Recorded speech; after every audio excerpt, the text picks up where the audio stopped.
오늘 은혜 받으실 하느님의 말씀은 고린도전서 1장 18절 말씀입니다. 고린도전서 1장 18절의 말씀을 우리 다 같이 합독하겠습니다. 십자가의 도가 멸망하는 자들에게는 미련한 것이요 구원받는 우리에게는 하나님의 능력이라. 아멘. 저는 오늘 여러분과 함께 고린도전서 1장 18절의 말씀을 가지고 함께 나눌 설교의 제목은 십자가의 능력입니다. 여러분, 우리가 신앙생활을 하면서 그리고 교회 생활하면서 어쩌면 모두가 가장 원하는 것 중에 하나가 복을 받는 것일 것입니다. 어떻게 보면 우리 신앙생활을 하게 된 계기가 혹은 예수 그리스도 영접하고 주님을 믿게 된 계기가 복을 받는 것일 수도 있습니다. 그것이 질병에서부터 치유받는 복일 수도 있고요.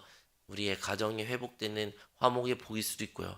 혹은 재정적인 상태가 더 많이 불려가지고 가난에서 벗어나 부유한 삶을 사는 그런 복을 우리가 원할 수도 있습니다.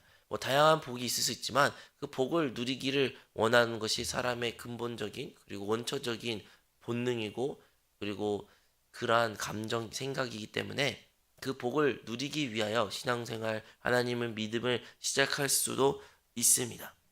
그렇다고 해서 여러분, 신앙생활 우리가 할 때 우리가 무조건적인 복을 누리고 있습니까? 우리가 방금 말한 그 모든 한목들의 복을 항상 나는 누리고 있다, 지금도 나는 그것이 풍족하다라고 말하실 수 있습니까? 많은 경우에는 그렇지 않을 것입니다. 우리에게는 많은 기도 제목들이 있고 많은 기도를 드렸지만 때로는 많은 경우에는 그 기도의 응답이 더디게 느껴질 때도 있고 때로는 그 기도가 응답 안 될 때도 있습니다. 그렇다면 왜 하나님은 좋으신 하나님, 우리에게 복을 주시기를 원하심을, 복 주는 자이심을 우리는 알고 믿고 있지만 왜 우리는 그러한 복들을 누리지 못하는 것일까요? 그 복을 누리는 것에 있어서 무엇이 우리를 방해하기에 우리가 이렇게 지금도 하나님께 복을 달라고 구하는 것일까요? 우리가 그러한 문제를 직면할 때마다, 부딪힐 때마다 왜 우리는 그거에 대한 답을 반드시 가져야 될 줄로 믿습니다. 그리고 그 문제가 있는 이유는 분명한 이유가 있는 것입니다. 그것은 다름 아니라 바로 우리의 신앙의 기초를 점검해야 된다는 것입니다. 우리의 신앙의 기초는 무엇입니까? 다름 아니라 오늘의 함께 읽었던 본문의 말씀처럼 바로 십자가인 줄로 믿습니다. 구원받지 못하는 사람들은 십자가를 바라볼 때마다 무엇인지 의미한지 잘 알지 못합니다. 그냥 십자가를 바라볼 때 그것이 기독교의 상징이라고 생각할 수도 있죠. 사실 예수님께서 십자가에 매달리시고 돌아가셨을 때만 해도 십자가는 저주의 상징이었습니다. 사형 집행의 상징이기도 했죠. 오늘날 우리가 사형제도, 사형당한다라고 말하면 자연스럽게 교수형으로 생각하는 것처럼 그 당시에 가장 최악의 범죄자들이 당할 수 있는 사형은 다름 아니라 십자가였습니다. 그래서 십자가를 치다, 너 십자가에 죽을 것이다 라는 것은 저주의 말이었고 그 누구도 그 말을 유쾌하게 듣지 못했습니다. 그리고 예수님이 십자가에 죽었다라는 것은 패배의 의미였으며 반역의 의미였으며 실패의 의미였던 것을 우리는 기억해야 됩니다. 과거나 현재나 십자가는 믿지 않는 자들에게는 정말로 이해하지 못하는 것, 저주의 상징이요, 기분 나쁜 것이요, 또한 그것을 거부하는 것들입니다.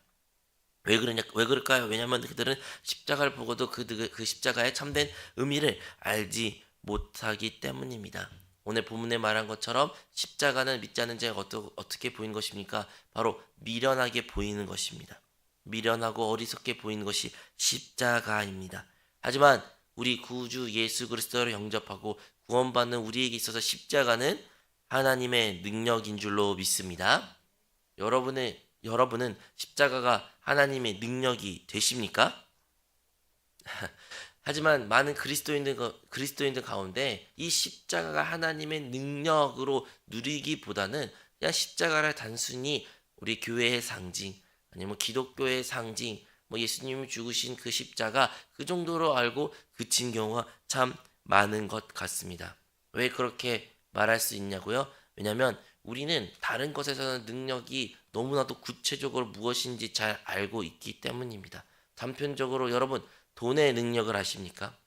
돈은 돈이 있으면 무엇을 할 수 있습니까?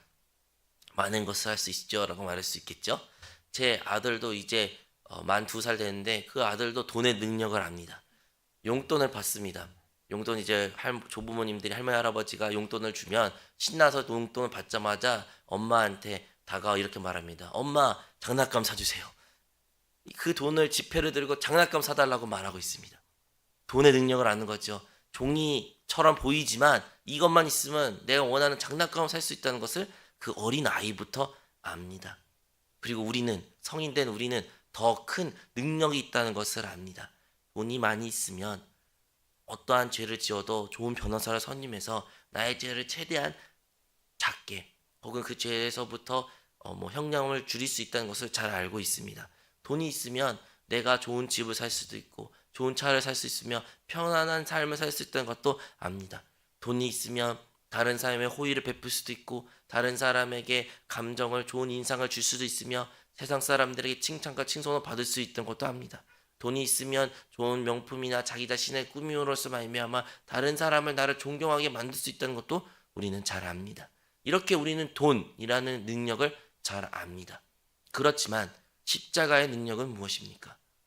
그리스도인들은 이 돈의 능력을 잘 알고 있지만 많은 경우에는 십자가의 능력을 잘 구체적으로 기억하지 못할 때가 많은데 오늘 새벽 기도회를 통하여 다시 한번 우리가 그 십자가의 능력이 무엇인지 구체적으로 알므로 말미암아 그 하나님의 능력을 누리는 우리 모든 성도들 되시기를 주님의 이름으로 축원드립니다.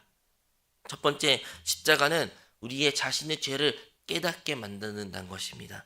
여러분, 우리 자신을 그리스도인들은 자기 자신을 죄인이라고 말합니다. 나는 죄인이에요.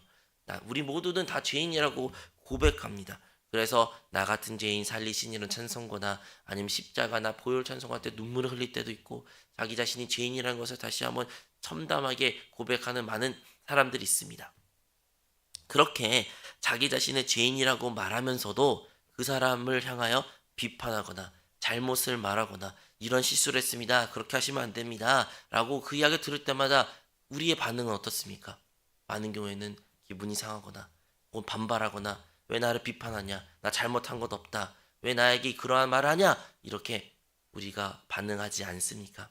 죄인이라고 고백하면서 내가 어떠한 죄 중에도 죄인 괴수라고 고백하면서도 나에게 손가락질하고 나에게 비판했을 때 우리는 마치 죄 없는 사람 마냥 혹은 실수를 하지 않는 사람 마냥 우리 자신을 생각하고 우리 자신을 변화한 모습이 있습니다.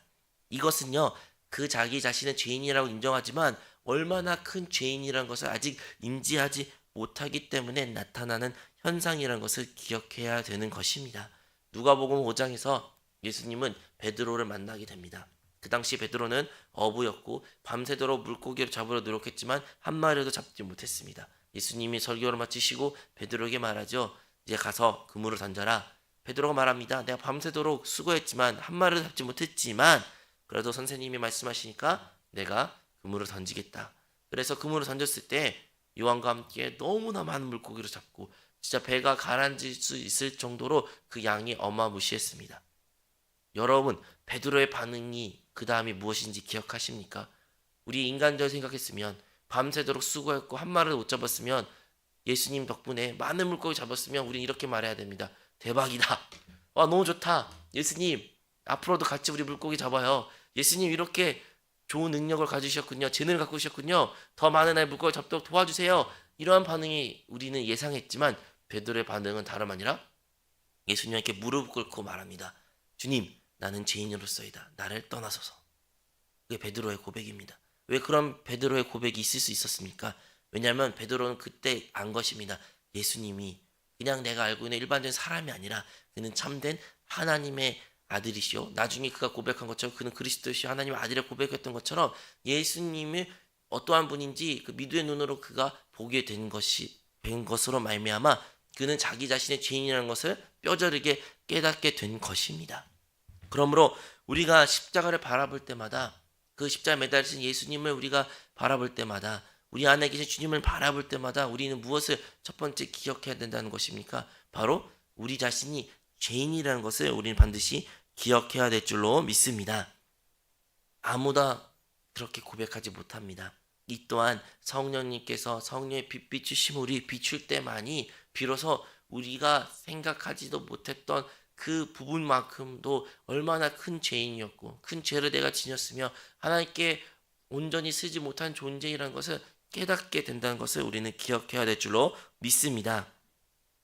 하나님의 영이 성령이 나와 함께 계신다라는 그 표현은요.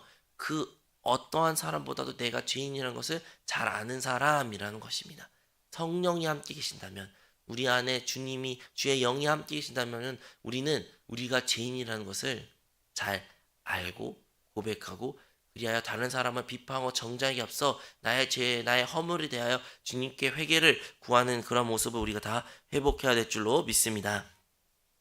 이번 단기 선교 중고 청년들을 데리고 단기 선교를 다녀왔습니다. 그들과 함께 도착하고 예배도 드리고 많은 프로그램들을 진행하였지만 그들과 함께 저녁 첫 번째 기도했을 때 함께 나눈 이야기가 다름 아니라 바로 우리가 죄인이라는 이야기를 나눴습니다. 아마도 그 친구들은 다 예수님을 믿는 친구들이 많았고 대부분 모태 신앙이었습니다. 누구보다도 어떻게 보면 어릴 때부터 죄인이란 소리 들었고 우리는 죄인이다. 우린 죄가 있다. 그래서 우린 주님께 회개해야 된다라는 이야기를 많이 들었지만 그것 가운데서 다시 한번 우리가 죄인이라는 것을 나누게 되었습니다. 그리고 그 말씀을 나눴을 때 그리고 그 저녁 기도회 때 애들이 많은 친구들이 눈물을 흘리면서 자기 죄의 자기 죄를 용서를 구하게 되었고 회개하는 모습을 보게 되었으며 이후 저녁 밤에는 그것을 간증한 시간들이 있었습니다. 무엇을 의미합니까? 우리가 나는 죄인이에요. 맞아요. 나 죄 고백을 했어요. 라고 말했을지라도 이 시간 성령께서 다시 한번 우리를 성령으로 충만케 하게 된다면 우리가 보지 못했던 그 부분의 죄를 다시 보이게 할 것이며 그것이 우리에게 아픔을 갖고 오고 또 쓰라린 눈물을 가져올지라도 그것이 우리에게 참된 능력을 갖고 온다는 것을 우리는 기억해야 될 줄로 믿습니다. 다시 한번 오늘 새벽 기도를 통하여 우리의 십자가를 바라볼 때 우리 자신의 죄를 철저하게 회개하는 시간을 갖기를 바라겠습니다. 십자가의 두 번째 능력은 바로 진짜 참된 복이 무엇인지 깨닫게 해준다는 것입니다. 여러분 설교에 처음에 이야기했을 때 다양한 복을 이야기를 나눴습니다. 치유, 물질적인 복, 가정의 화평, 아니면 자신의 성공, 자녀의 성공, 뭐 다양한 복들이 있지만 그 많은 복들 중에 참된 복 중의 복은 무엇입니까? 그것은 바로 속죄함입니다. 내가 죄를 용서를 받았다. 내가 죄를 용서를 받았다. 여러분 우리가 죄인이라는 것을 깨달았을 때 우리가 필요한 것은 무엇입니까? 바로 우리의 죄가 용서를 받는 것입니다. 죄는 결코 하나님과 함께 할 수 없습니다. 죄의 결과는 사망입니다. 죄는 영원한 죽음, 멸망, 심판밖에 남지 않습니다. 죄는 하나님의 영원한 단절을 의미하는 것입니다. 그러한 내가 죄인이라는 것을 깨달았을 때 우리가 그때 필요한 것은요. 어떠한 물질적인 복 혹은 나의 치유, 나의 어떠한 것 그런 것이 아닙니다. 하나님의 나의 영혼이 영원한 지옥밖에 남지 않는 운명이었지만 나에게 필요한 것은 바로 이 죄의 사함, 속죄함이라는 것을 우리는 기억해야 될 줄로 믿습니다. 그리고 그 십자가가 우리의 속죄함을 가지고 왔다는 것을 우리는 기억해야 될 줄로 믿습니다. 이사야서 1장 18절에 너희 죄가 주홍 같을지라도 눈과 같이 휘어질 것이요 진홍같이 붉을지라도 양털같이 되리라고 말씀하였습니다. 또한 시편 32편 1절에 허물의 사함을 얻고 그 죄의 가리움을 받은 자는 복이 있다라고 말합니다. 여러분 복 중에 참된 복은 바로 우리의 죄가 가려졌다라는 것입니다. 우리 하나님의 아들 예수 그리스도를 통하여 그 십자가에 흘리신 보혈을 통해 그 십자가를 통해 우리의 죄가 완전히 가려진 줄로 믿습니다. 여러분 우리는 이제 하나님 앞에 당당하게 쓸 수 있게 됐으며 이전에는 하나님과 원수였지만 이제는 예수 그리스도의 십자가를 통해 하나님의 자녀가 되는 참된 복을 누리게 될 줄로 믿습니다. 우리가 십자가를 바라볼 때 십자가를 우리의 심령 가운데 그 묵상할 때마다 이 속죄함 얼마나 큰 복이 있다는 것을 결코 잊어서는 안 되는 것입니다. 우리가 이 복을 다시 한번 회복하고 이 복이 얼마나 큰 복임을 우리가 알 때에 우리에게는 능력의 삶을 능력의 신앙생활 모습을 살 수 있다는 것을 우리 모두 기억해야 될 줄로 믿습니다. 세 번째로 십자가는 하나님의 은혜와 사랑을 깨닫게 되는 것입니다. 여러분, 그 속죄함을 주기 위해서는 하나님께서는 무엇을 하셨어야 됐나요? 그냥 너의 죄가 용서됐다, 너의 죄가 사함을 받았다, 이렇게 하실 수 있는 문제가 아니었습니다. 우리의 죄를 용서하기 위하여, 우리가 속죄함을 받기 위하여 하나님은 그의 사랑하는 하나밖에 없는 아들을 십자가에 매달리실 수밖에 없었던 것입니다. 십자가에 모든 물과 피를 흘리게 하셨고 모든 살을 찢게 만드신 그 결과값이 바로 우리를 구원하시고 우리를 얻으신 것을 우리는 기억해야 됩니다. 여러분, 제가 많은 청년들한테 이렇게 수련회 갔을 때 여러분 하나님의 사랑을 느끼십니까? 라고 말하면 사람들이 아니면 청년들의 반응이 어떤지 아십니까? 아멘이라고 말합니다. 그럼 당당히 손을 드십시오 할 때 과연 많은 청년들이 얼마나 당당히 손을 들을까요? 많은 교회는 되게 쭈뼛쭈뼛쭈뼛 이렇게 손을 듭니다. 한 명 들고, 두 명 들고, 세 명 들고, 그 눈치껏 세 명 다 이렇게 우르륵 드는 경우가 많이 있습니다. 여기도 마찬가지입니다. 하나님은 당신을 사랑하시니까? 라고 믿으십니까? 그러면 손을 활짝 드십시오 하면 아마 여기 있는 분들은 다 활짝 드시겠지만, 근데 많은 교회는 그 사랑에 대한 의심이 있습니다. 뭐 사랑한다고 말은 하지만 사랑한 것 같은데 잘 모르겠어요, 잘 느껴지지 않아요 라고 고백합니다. 근데 그건 왜 그럴까요? 바로 십자가를, 하나님께서 십자가를 통해서 이루신 일들을 온전히 깨닫지 못했다는 것입니다. 자녀를 둔 부모는 알 것입니다. 그 자녀가 어떠한 자녀였든 간에 모든 부모는 자기 자신을 사랑합니다. 그 자녀가 잘 되길 바라며 그 자녀가 아름다운 모습으로 행복한 인생 살기를 원합니다. 하지만 그 자녀를 다른 사람을 위해서 죽이는 것은 결코 상상할 수 없는 일입니다. 근데 그 일을 우리 하나님께서 하셨습니다. 그것도 죄 없는 하나님의 아들 예수님을 십자가에서 매달리신 것입니다. 이것이 큰 사랑이요, 그 어떠한 사랑도 비교할 수 없는 사랑임을 우리는 압니다. 그 사랑 아는 자들은 하나님은 나를 사랑한다는 것을 너무나도 잘 알 것이며 그리고 그것을 확신을 가지고 고백하게 될 줄로 믿습니다. 여러분, 근데 그 사랑을 받을 만한 자격이 우리가 있습니까? 우리가 어떠한 좋은 일을 해가지고 아니면 자격, 그것을 받을 만한 어떠한 대가를 우리가 치렀기 때문에 그런 사랑을 받는 것입니까? 결코 아닙니다. 우리는 어떠한 대가도 어떠한 일도 어떠한 모습도 하지 않았는데 불구하고 하나님이 친히 그 사랑을 우리에게 보여주셨으며 그의 아들을 십자가에 매달리게 하신 것입니다. 그것을 우리가 은혜라고 말합니다. 우리가 자격 있고 노력해서 수고해가지고 율법을 잘 지켜서 하나님이 그의 아들을 십자가에 매달려서 우리의 구원을 주시는 것이 아니라 우리가 어떠한 일을 하든 어떠한 모습이었든 어떻게 우리가 노력했든 간에 우리는 결코 그것을 받을 만한 자격이 없었습니다. 우리의 운명은 지옥이었고 영원한 심판이었으며 하나님한테 단절된 인생이었지만 그러한 우리에게 하나님이 스스로 먼저 은혜를 베푸르신 것이 바로 하나님의 사랑이라는 것을 우리는 기억해야 될 줄로 믿습니다. 그리고 그 은혜와 사랑을 아는 자들에게는 비로소 믿음이 역사하게 되고 믿음의 능력이 나타나게 되는 것입니다. 여러분, 우리는 압니다. 기적을 누리기 위해서는 하나님의 일을 우리가 우리 인생 가운데 체험하기 위해서는 믿음이 필요하다라는 것을 너무나도 잘 압니다. 그리고 그 믿음은 다름 아니라 하나님의 말씀에서부터 비롯되지요. 근데 그 하나님의 말씀은 무엇입니까?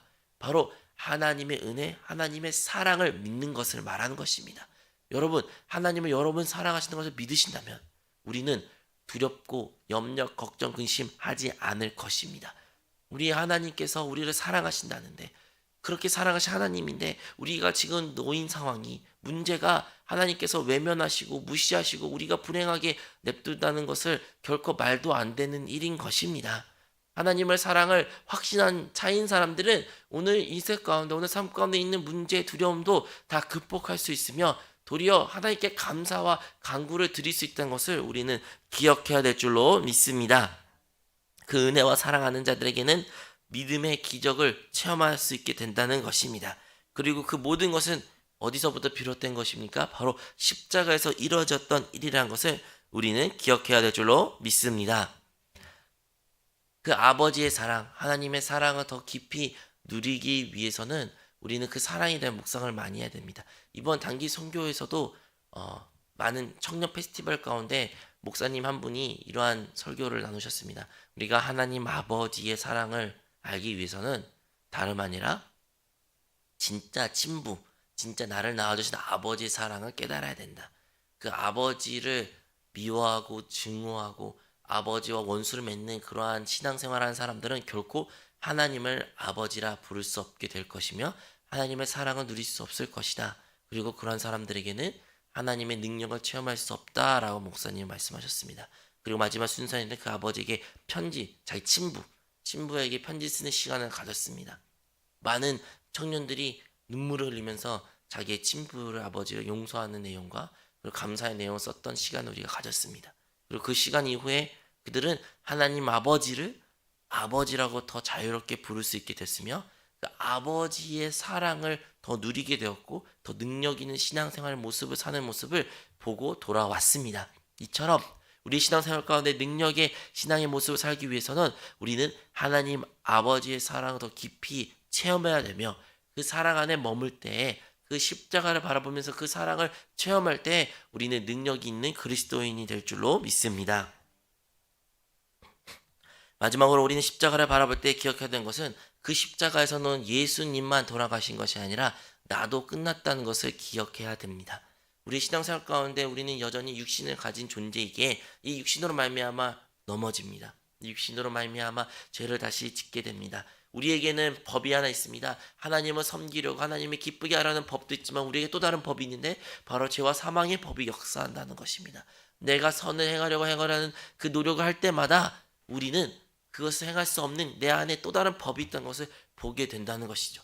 근데 이것을 어떻게 우리가 극복할 수 있는 것입니까? 바로 내가 그리스도와 함께 십자가에 못 박혀 죽었나니 그러니 이제 내가 사는 것이 아니라 내 안에 그리스도께서 사는 것이라. 이제 내가 사는 것은 나를 사랑하사 나를 위하여 자기 자신을 버리신 하나님의 아들을 믿는 믿음 안에서 산다는 믿음의 고백처럼 우리는 십자가를 바라볼 때 십자가의 능력을 묵상할 때 그 십자가는 예수님만 홀로 죽으신 것이 아니라 예수님 안에 나도 함께 끝났다는 것을 우리는 보아야 될 줄로 믿습니다. 그러므로 여전히 나의 좋은 옛사람, 옛것을 고쳐 쓰는 신앙생활이 아니라 나 옛사람 있는 예수님과 함께 끝났음을 이제 내 안에서는 예수님과 함께 예수님이 사는 새 사람의 삶을 살아야 된다는 것을 기억해야 된다는 것입니다. 우리의 옛사람은 이미 끝났습니다. 그리고 옛사람이 끝났기에 죽었기에 그 옛사람에 대한 미련과 아쉬움과 그 옛사람을 고치려는 우리의 의지조차도 우리는 다 끝났음을 기억해야 됩니다. 그러면 어떠한 인생이 남았습니까? 하나님의 아들은 된다는 것은 결국엔 그 하나님의 영을 따라 사는 자, 성령을 따르는 자, 그 생명을 따르는 자임을 우리는 기억해야 된다는 것입니다.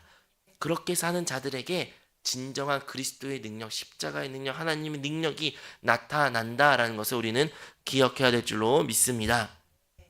왜 우리 신앙생활 가운데 하나님의 복을 누리는 삶을 온전히 누리지 못하는 것일까요? 그것은 우리가 신앙의 기본인 그 십자가의 능력을 망각하거나 잠깐 잃었기 때문입니다. 다시 한번 우리 안에 그 십자가의 능력이 무엇인지 깨닫고 그 십자가의 능력을 붙잡고 십자가 안에서 그리스도 안에서 성령 안에서 주 안에서 우리가 오늘 신앙생활을 살아갈 때 하나님의 능력이 나타나 우리가 이 땅 가운데 하나님의 복을 누리는 주님의 자녀가 될 줄로 믿습니다. 기도하겠습니다. 하나님 아버지, 다시 한번 우리에게 그 십자가를 허락해 주심에 감사합니다. 그 십자가가 우리의 죄를 사하여 주셨고 그리고 주님의 죽으심과 부활을 통하여 이제 주의 성령 또 다른 보혜사로 우리와 함께 해주심에 감사합니다. 이제 우리의 신앙생활이 주의 성령을 따라 사는 생활임을 기억하게 하여 주시고 나의 옛사람과 나의 옛것을 붙잡아 사는 것이 아니라 주 안에서 주님을 따라 주님께 순종하는 그런 그리스도인 삶으로 말미암아 하나님의 능력을 누리는 주님의 모든 성도들이 되게 하여 주시옵소서. 이 모든 말씀 예수 그리스도 이름으로 기도합니다. 하늘에 계신 우리 아버지여, 이름이 거룩히 여김을 받으시오며 나라가 임하시오며 뜻이 하늘에서 이루어진 것 같이 땅에서도 이루어지리라.